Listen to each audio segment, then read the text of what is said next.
Hey, I'm looking for Dr. Jill. I need some help on revising my final draft for this lab report. Hey, nice to meet you. I'm Dr. Jill. Oh, sorry, there must have been a misunderstanding. I assumed for Dr. Jill to be a male. Although this interactive dialogue may sound exaggerated, this is one of the many daily struggles that women in the field of STEM face. Despite a myriad of evidence that shows how beneficial the participation of all individuals are, women continue to remain underrepresented.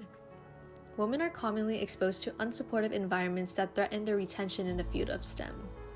The daily accounts of gender discrimination relating to the structural barriers that contribute to the pay gap, implicit biases that are held by their coworkers, and the acts of microaggression throughout the hiring process and into the workplace threaten the retention of women in the STEM field and discourage them from pursuing it. Within California, the female community in San Diego County share the brunt of this issue.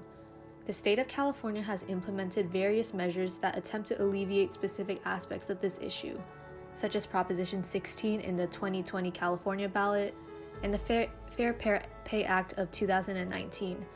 While the Fair Pay Act of 2019 does an effective job in alleviating the gender wage gap that the female STEM community suffers from, Proposition 16 has ignited a debate between two stakeholders within the Southern California region. In this digital short, I will focus on the issue of the underrepresentation and discrimination of the female STEM community by analyzing the scope and severity of the issue within the fault line of San Diego, California, the causal factors in educational and workplace environments that create unsupportive environments for women, solutions that California has implemented, and the stakeholders that share varying opinions on this issue. The female community in San Diego County are susceptible to the economic disparities and underrepresentation within the STEM field. For the past 30 years, women have consistently made up 25% of the STEM workforce, despite the county's progressive efforts to increase the amount of jobs in the STEM field. In this diagram from 2018, women made up 25% of the workforce, while their male counterparts made up 75%. In comparison to the national US trends, the numbers mirror one another. When this ratio is put into numbers, women hold roughly 39,000 STEM jobs, while men hold roughly 120,000. The overrepresentation of men in the workforce creates unsupportive environments for females.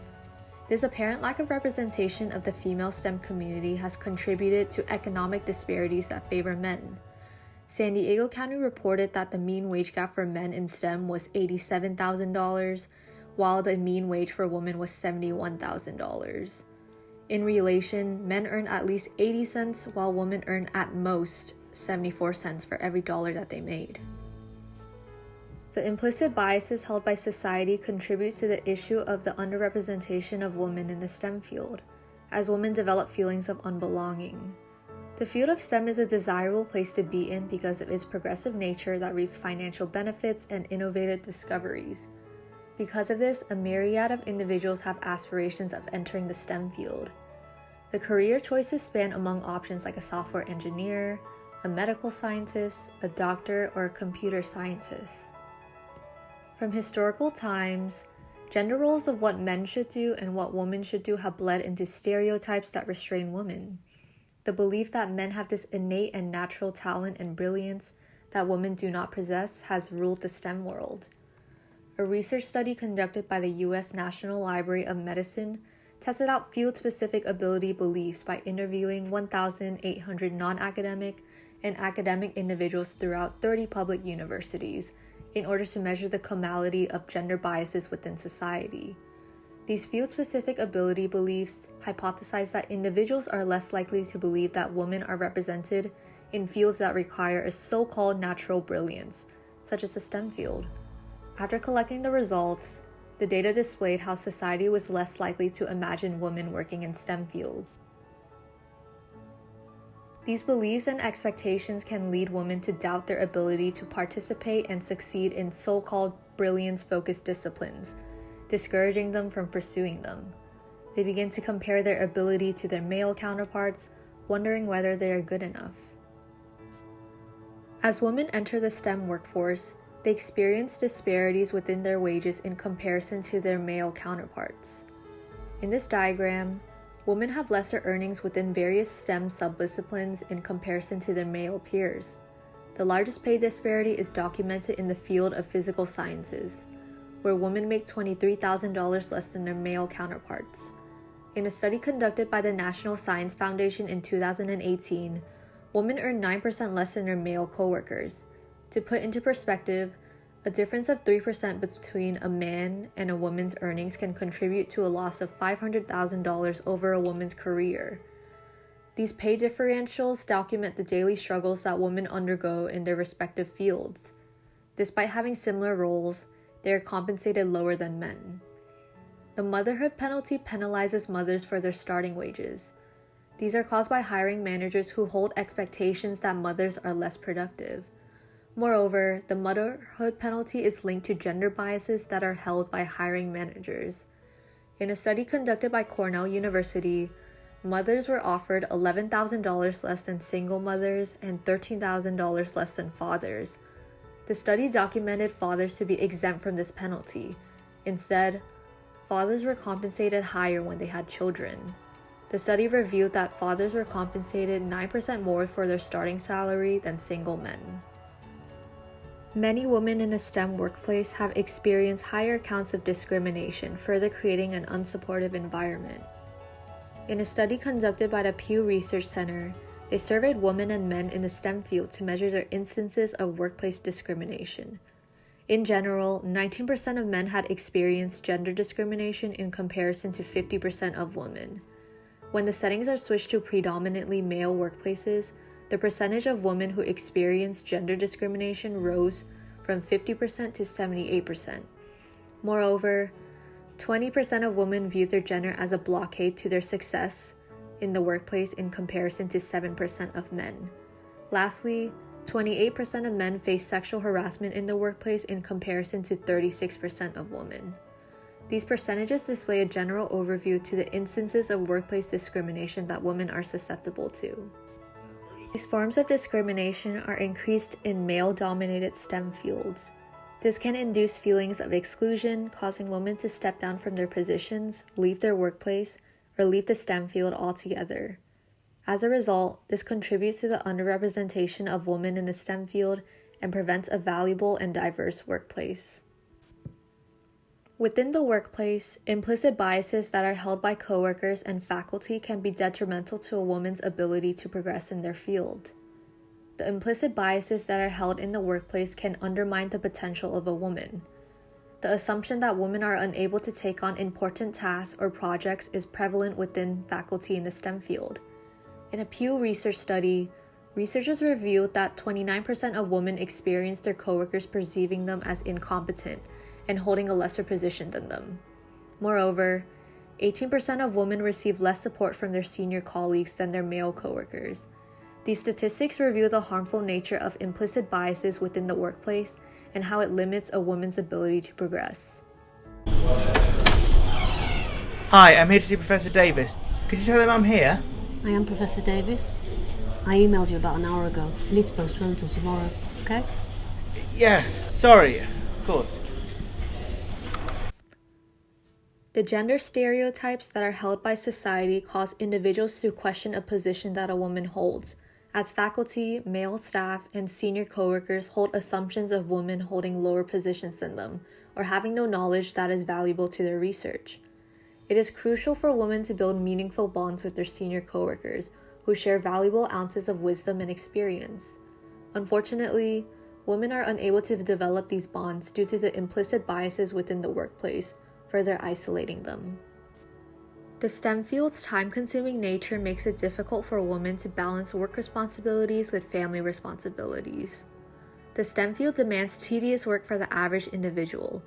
For women who have family responsibilities, they have a difficult time balancing it with their work duties. In a scientific study by Harvard University, women in the field of STEM document their experience on their ability to maintain a work-life balance, stating, "The lab knows no official stop time. It's unrelenting 24/7. It's difficult to just pack up and go home. Stopping for any period of time can be deadly to your research program. Leaving for work can induce severe consequences on their progress. Specifically for women, It's difficult to balance the heavy workload with family responsibilities. The progressive nature of the STEM field can cause women to be penalized for taking time off.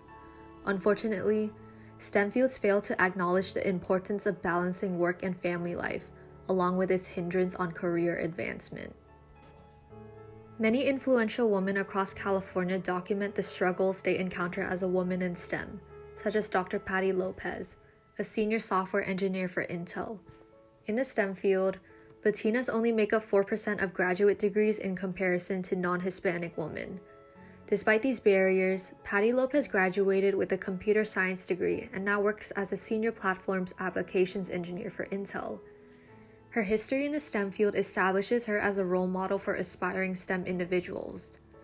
However, Dr. Lopez admits that her journey was not easy and that she continues to face daily challenges as a woman in STEM.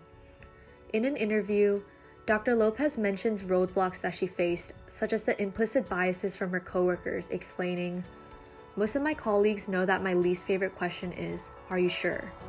But you can see how it can cause doubt to creep in, and if this happens multiple times, you may begin to question whether you are in the right major, line of work, or right company." Dr. Lopez recounts the microaggression that she faces as her male peers ask questions that subtly communicate the idea that women are not smart enough. She explains how tiresome it is for her to feel the need to prove that she belongs in the field of STEM, especially when technical conferences and settings make up a large portion of men. Dr. Lopez's stories epitomize the struggles that women in the STEM field can face. It is explicit that implicit biases held by men, faculty, and coworkers contributes to the underrepresentation and discrimination of women in the STEM field. However, as much as these implicit biases can create feelings of unbelonging for women in the STEM workplace, these biases can also restrict women from entering into the field of STEM during the hiring process. In 2020, the state of California enacted Proposition 16, which functions to uphold the practice of affirmative action. Affirmative action dates back to 1996, where a set of policies are adopted by public institutions in order to combat the underrepresentation of minorities, such as women, in public sectors through a set of strategic policies. One of these policies that has raised scrutiny in public debate is the freedom for public employers and hiring managers to hold sex-based preferences within the hiring process and workplace environment. Considering how implicit biases within hiring managers can be used as a blockade against women from entering into STEM-related fields, this poses the question of whether hiring managers should be allowed to grant preferential treatment to an individual on the basis of sex. The University of California Board of Regents is a stakeholder who believes that an individual's sex should be allowed to be considered during this public employment process. The UC Board of Regents, with campuses such as UC San Diego, where the underrepresentation of women in the STEM field is occurring, argues that public employers should be allowed to consider an applicant's gender because it allows them to fully understand and evaluate each applicant through multiple dimensions. In other words, the UC Board of Regents encourages and pushes for recruitment parties to consider an individual's gender during the employment process because it will allow them to be considered in a holistic manner, further benefiting the company and the applicant. However, Senator Ling Chang is a stakeholder encompassing the Southern California region and believes that hiring managers should not be allowed to carry out sex-based preferences during the hiring process. She argues that although considering gender into the employment process may contribute to a diverse workplace, this will inevitably harm the woman by causing employers to be less likely to hire them. Moreover, women have been shown to be penalized for being mothers in their starting salaries by their employers through the motherhood penalty. Therefore, Senator Ling Chang recognizes the vulnerability that minorities, such as women, face in society, as something as simple as their gender can be used as a weapon against their progress in society.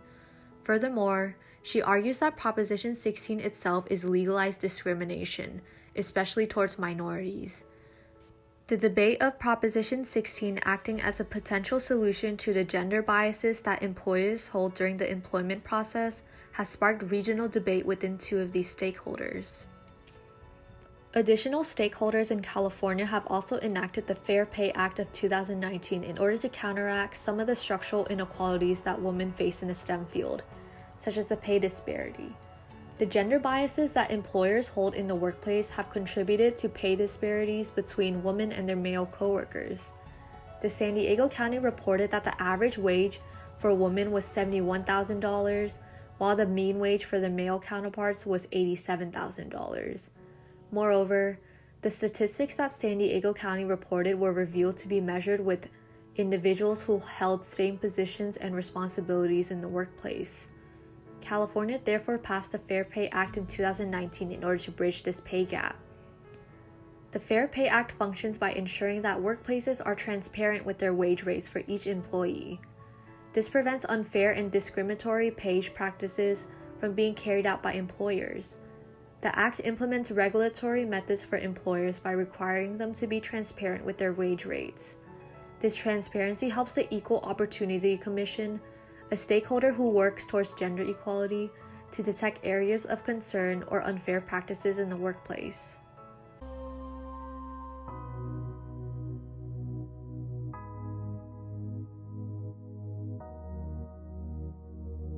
I will be a veterinarian. I will advocate for women to live their healthiest lives. I will change the stigma against mental health. I will not be defined by others' expectations. I will be a mathematician at NASA. I will create safe spaces for all identities. I will empower the next generation. After evaluating and examining the daily encounterances of discrimination that women are prone to in the STEM workplace, we can examine how gender serves as an impediment to a female's success and range of mobility in the workplace. The problems that range from implicit biases within the workplace and during the hiring process, structural inequalities, and various forms of gender discrimination contribute to the underrepresentation and discrimination of the female STEM community. These subtle acts performed by male coworkers, senior colleagues, and hiring managers create unsupportive environments for female STEM communities. Furthermore, this can discourage them to retain in the field and doubt whether that they belong in it.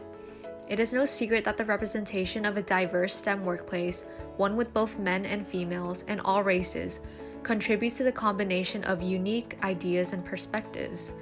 By bringing awareness to the issue of the underrepresentation of women in the STEM field, myself and communities alike can work together for the betterment of the female STEM community. Moreover, recognizable strides such as the Fair Pay Act and Proposition 16 draws attention and urgency in resolving this issue. Hopefully in the future, leaders and all genders can work together to bridge this issue within California to create a diverse workplace that embraces unique ideas from all individuals. Thank you for listening.